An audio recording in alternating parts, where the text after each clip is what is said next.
സുബ്ഹാനഹു വ തആല സത്യവിശ്വാസിയുടെ വിശേഷണം പറഞ്ഞതാണ്, സാദത്തുഹും ഈമാനൻ. ഖുർആൻ കേൾക്കും തോറും ഈമാൻ വർദ്ധിക്കുന്നു, ആവേശം വർദ്ധിക്കുന്നു, ശരീരത്തിൻ്റെ ക്ഷീണവും അവശതയും അതിലൂടെ മറക്കുന്നവർ. സഹാബത്ത് എങ്ങനെയായിരുന്നു? അവരെത്രത്തോളം നിന്നെന്നറിയോ? അവശതയുള്ളവർ വടിയും കുത്തി നിന്നു, ഈത്തപ്പഴത്തിൻ്റെ മരം ചാരി നിന്നു, പള്ളിയുടെ മതിൽ ചാരി നിന്നു. എന്നാലും അവർക്ക് മടി വന്നിട്ടില്ല. നമ്മളൊക്കെ തറാവീഹും ഖിയാമുൽ ലൈലും ഒക്കെ ഫിക്സ്ഡ് ടൈമായിപ്പോയി. ഒരിക്കലും അങ്ങനെ ആയിക്കൂടാ. 8:45 സ്റ്റാർട്ട് ചെയ്താൽ 9:45 10 മണിയാകുമ്പോഴേക്കും എല്ലാം തീരുന്നൊരവസ്ഥ. തീർന്നേ പറ്റൂ എന്ന പിടിവാശി കാര്യമില്ല.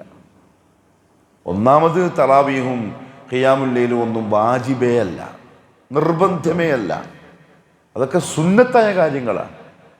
ആ സുന്നത്ത് ചെയ്യുന്നെങ്കിൽ പൂർണ്ണമായി ചെയ്യണം. റമദാൻ മാസത്തിൽ ഒരാൾ തറാവീഹ് നിസ്കരിച്ചില്ല, എന്താ തെറ്റയാൾക്ക്?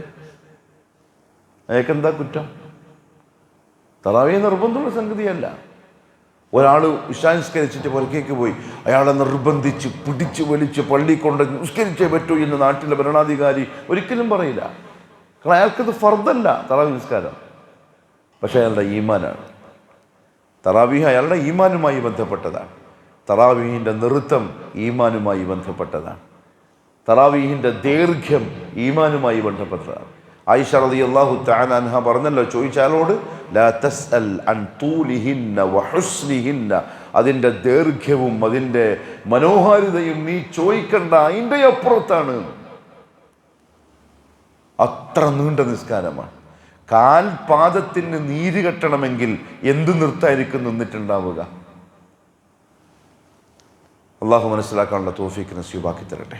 അതുകൊണ്ട് പ്രിയപ്പെട്ടവരെ, അള്ളാഹു സുബ്ഹാനഹു വ തആല തരുന്ന അവസരങ്ങളെ മുതലെടുത്ത് നഫ്സിന് തസ്കിയത്ത് കൊടുത്ത് അതിന് അള്ളാഹു തന്നിരിക്കുന്ന ആയുധങ്ങളെ ഉപയോഗിച്ച് മുന്നോട്ട് പോയവൻ ബുദ്ധിമാനാണ്, വിജയിയാണ്. അതുകൊണ്ട് പരിശുദ്ധമായ ശഅബാൻ മാസത്തിൻ്റെ അവസാന ദിവസങ്ങളിലേക്കാണ് നമ്മൾ പോയിക്കൊണ്ടിരിക്കുന്നത്. ഇതിനടുത്തത് റമദാനാണ്. അള്ളാഹു നസീബാക്കി തരട്ടെ. സലഫ് സാലിഹുകളൊക്കെ റമദാൻ കിട്ടാനും ആഫിയത്തോടെ റമദാൻ ഉപയോഗപ്പെടുത്താനും അള്ളാഹുവിനോട് ദുആ ചെയ്തവരാണ്. തൗബ കൊണ്ട് വേണം തുടങ്ങാൻ, തൗബ കൊണ്ട് വേണം തുടങ്ങാൻ. നമ്മൾ പരിപൂർണരല്ല എന്ന തോന്നൽ ആദ്യം നമുക്കുണ്ടാവണം. നമ്മൾ ചെയ്തതെല്ലാം പൂർണ്ണമാണ്, പരിശുദ്ധമാണ്, കൃത്യമാണ് എന്ന് തോന്നിച്ച് ആദ്യം ഒഴിവാക്കണം. പൂർണ്ണരല്ല നമ്മൾ, തെറ്റും കുറവും എല്ലാം എല്ലാവർക്കും ഉണ്ടാവും. തൗബയോടുകൂടി വേണം തുടങ്ങാൻ. അള്ളാഹുവിനത് ഇഷ്ടമാണ്. പശ്ചാത്തപിക്കുന്നവനെയും തൗബ ചെയ്യുന്നവനെയും അള്ളാഹിൻ്റെ മുമ്പിൽ എടുത്ത് മൂസ നബി അലൈഹി സ്വലാത്തു വസ്സലാമിൻ്റെ ദുആ, യൂനുസ് നബി അലൈഹി സ്വലാമിൻ്റെ ദുആ, ആദം നബി അലൈഹി സ്വലാമിൻ്റെ ദുആ, ഇതൊക്കെ ഖുർആൻ അള്ളാഹു പറഞ്ഞു. റബ്ബനാ ളലംനാ അൻഫുസനാ വഇൻ ലം തഗ്ഫിർ ലനാ വതർഹംനാ ലനകൂനന്ന മിനൽ ഖാസിരീൻ. അതിൻ്റെ പിന്നെ ദുആ. മൂസ നബി റബ്ബി ഇന്നി ളലംതു മിൻഹും നഫ്സൻ ഫഅഖാഫു അൻ യഖ്തുലൂൻ. യൂനുസ് അലൈഹിസ്സലാം പറഞ്ഞു ലാ ഇലാഹ ഇല്ലാ അൻത സുബ്ഹാനക ഇന്നി കുൻതു മിനൽ ളാലിമീൻ. ഉലമാക്കൾ പറഞ്ഞു ഈ 3 ദുആകളിലുമുള്ള കണക്ഷൻ എവിടെയാണെന്നറിയോ? ഈ 3 പേരും ചെയ്തത്, അവർ ചെയ്ത ദുൽമ് അള്ളാഹുവിൻ്റെ മുമ്പിൽ എടുത്തു പറഞ്ഞ് സമ്മതിച്ചുകൊണ്ടുള്ള ദുആയാണ്. അതിൻ്റെ പേരാണ് തൗബ, അൽ-ഇഅ്തിറാഫു ബിദ്ദംബ്. അള്ളാഹിൻ്റെ മുമ്പിൽ ആവശ്യമാണ്, ന്യായീകരിക്കാൻ നിൽക്കരുത്. കാരണം ഉള്ളും പുറവും എല്ലാം അറിയുന്നവനാണ്, രഹസ്യ പരസ്യങ്ങളൊക്കെ അറിയുന്നവനാണ്. അനാവശ്യമായി ന്യായീകരിച്ച് കാരണങ്ങൾ പറഞ്ഞ് സ്വന്തത്തെ രക്ഷപ്പെടുത്താൻ ശ്രമിക്കുന്ന രീതി ഉണ്ടല്ലോ, അത് അള്ളാഹിൻ്റെ മുമ്പിൽ പറ്റൂല. അള്ളാഹിൻ്റെ മുമ്പിൽ വേണ്ടത് അൽ-ഇഅ്തിറാഫ്, ചെയ്ത് സമ്മതിച്ചു കൊടുക്കലാണ്. അങ്ങനെ പറ്റിപ്പോയിട്ടുണ്ട്, പറ്റും, മനുഷ്യന്മാരാണ്, സംഭവിക്കാം, എല്ലാത്തിനും ചാൻസ് ഉണ്ട്. ആരും പരിശുദ്ധനൊന്നുമല്ല. എന്തബദ്ധവും ഏതു മാർക്കും എപ്പോഴും സംഭവിക്കാം. പക്ഷെ സംഭവിച്ചു പോയാൽ അത് അള്ളാഹിൻ്റെ മുമ്പിൽ തുറന്നു പറയണം. കുമ്പസരിക്കാൻ പാടില്ല മനുഷ്യന്മാരുടെ മുമ്പിൽ. തെറ്റുകൾ മനുഷ്യൻ്റെ മുമ്പിൽ എടുത്തു പറയാൻ പാടില്ല. അള്ളാഹിനോട് മാത്രമേ പറയാൻ പാടുള്ളൂ, എടുത്തു പറയണം. അള്ളാഹു പറഞ്ഞല്ലോ, ഖുൽ യാ ഇബാദിയല്ലദീന അസ്റഫു അലാ അൻഫുസിഹിം ലാ തഖ്നതു മിർ റഹ്മത്തില്ലാഹ്. സ്വന്തം നഫ്സിനോട് അതിക്രമം കാണിച്ചവർ എന്ത് ചെയ്തിട്ടുണ്ടെങ്കിലും ലാ തഖ്നതു, നിരാശ എന്ന് പറയുന്ന സംഗതിയെ പാടില്ല. ലാ തഖനതു, നിങ്ങൾ നിരാശരാവരുത്. ഇന്നല്ലാഹ യഗ്ഫിറു ദുനൂബ ജമീഅൻ, അല്ലാഹ് മുഴുവൻ പാപങ്ങളും പുറത്തേരുന്നവനാണ്. ഹംസ റളിയല്ലാഹു തആല ഉഹുദിൽ കൊല്ലപ്പെട്ടു. അദ്ദേഹത്തിന്റെ ശരീരം കത്തി കൊണ്ട് കീറി വികൃതമാക്കി. നബി സല്ലല്ലാഹു അലൈഹി വസല്ലം ഉഹദിൽ ആ ശരീരം, ആ രംഗം കണ്ടിട്ട് കരഞ്ഞുപോയി. ചോദിച്ചു, ആരാ ഇത് ചെയ്തത്? ആരോ പറഞ്ഞു, നബിയെ, വഹ്ശിയാണ്. റസൂലുള്ളാഹി സ്വല്ലല്ലാഹു അലൈഹി വസല്ലം പറഞ്ഞു, വഹ്ശിയെ നിങ്ങൾ എവിടെ കണ്ടാലും കൊന്നു കളഞ്ഞേക്ക്. അത്ര വിഷമായി പൃഥ്വിയുടെ ശരീരം അങ്ങനെ കണ്ടപ്പോൾ. കാലം കുറേ കഴിഞ്ഞു, വഹ്ശി നാട് വിട്ടു. ഫത്ഹ് മക്കൻ്റെ അന്ന് വഹ്ശി തിരിച്ചു വന്നു. മക്ക വിജയത്തിൻ്റെ അന്ന് ബിലാൽ ബിൻ റബാഹ് റളിയല്ലാഹു അൻഹുവിൻ്റെ ക്ഷണം സ്വീകരിച്ച് നിങ്ങൾക്ക് റസൂലുള്ളാഹി മാപ്പ് തരും എന്ന് ഉറപ്പ് കൊടുത്ത് വഹ്ശിയെയും കൊണ്ടുവന്നു. മുഖം മറച്ചിട്ടാണ് വഹ്ശി വരുന്നത്. കാരണം സഹാബാക്കൾ കണ്ട് വഹ്ശിയെ തിരിച്ചറിഞ്ഞാൽ കൊല്ലുന്നുള്ള കാര്യം ഉറപ്പാണ്. കാരണം റസൂലുള്ളാഹിക്ക് സന്തോഷാവും, ഹംസയെ കൊന്ന ആളാണ്. ഖാതിലു ഹംസ എന്നാണ് അദ്ദേഹം വഹ്ശി പിന്നീട് വിളിക്കപ്പെട്ട പേര്. ഹംസയെ കൊന്നവൻ, ഹംസയുടെ കൊലയാളി. നബി സല്ലല്ലാഹു അലൈഹി വസല്ലമയുടെ മുന്നിൽ വന്നു, സലാം പറഞ്ഞു. റസൂലുള്ളാഹി സലാം മടക്കി. ആരാണ്? നബിയെ, ഞാൻ വഹ്ശിയാണ്. അപ്പൊ തന്നെ റസൂലുള്ളാഹി ചോദിച്ചെന്താ അറിയോ? അഹുവ അഹുവ, എൻ്റെ പൃഥ്വിനെ കൊന്ന ആ വഹ്ശിയാണോ?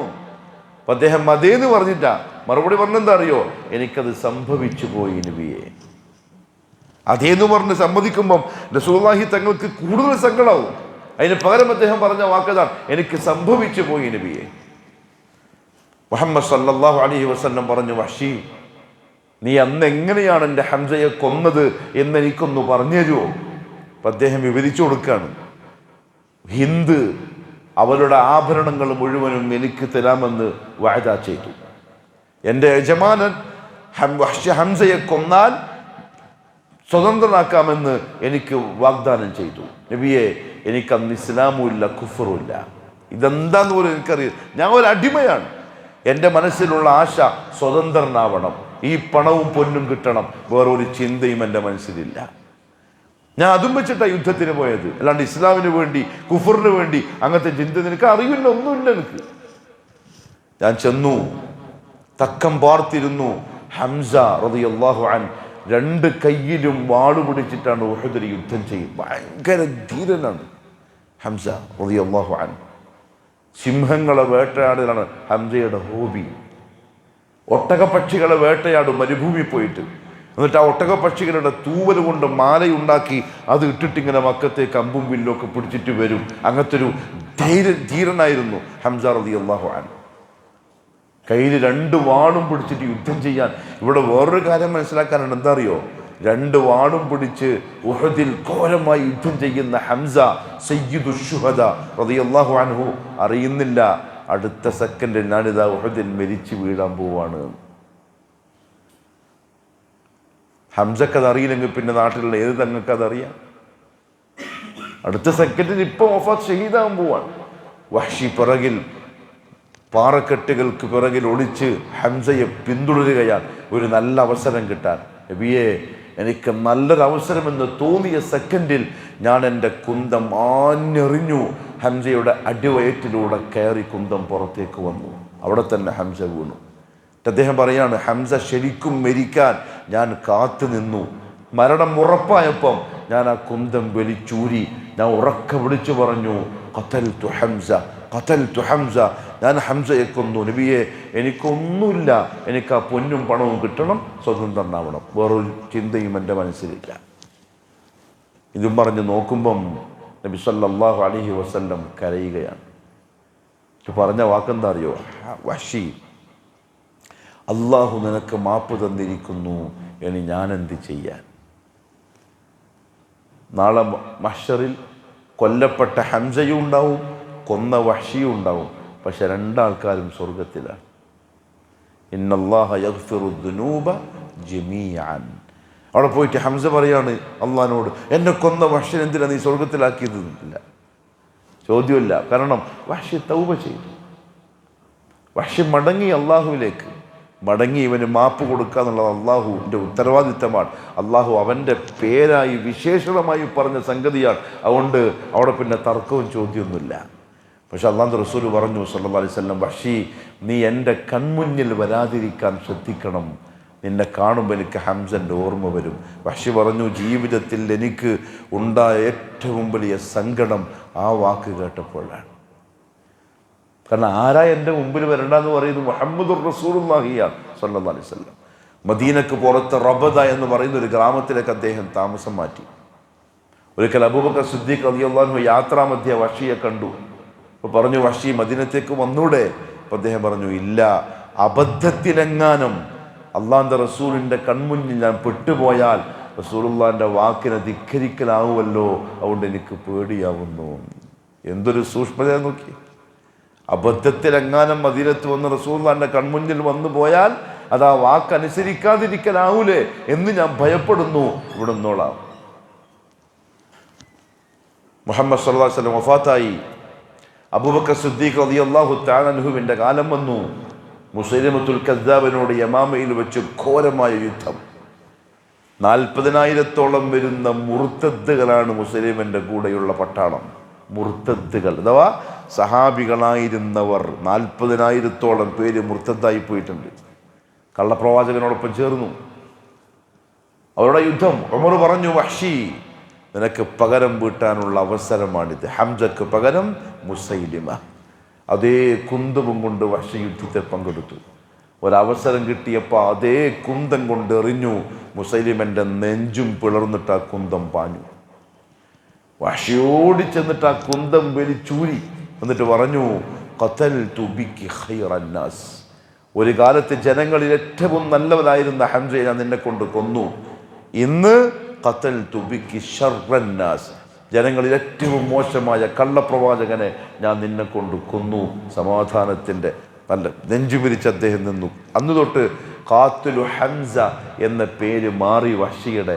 പിന്നെ ഇന്ന് ചരിത്രത്തിൽ അറിയപ്പെടുന്നത് മുസൈലമത്തുൽ കദ്ദാബിനെ കൊന്ന വഹ്ശി എന്ന പേരിലാണ്. അത് തൗബ ചെയ്തു, അള്ളാഹിലേക്ക് മടങ്ങി.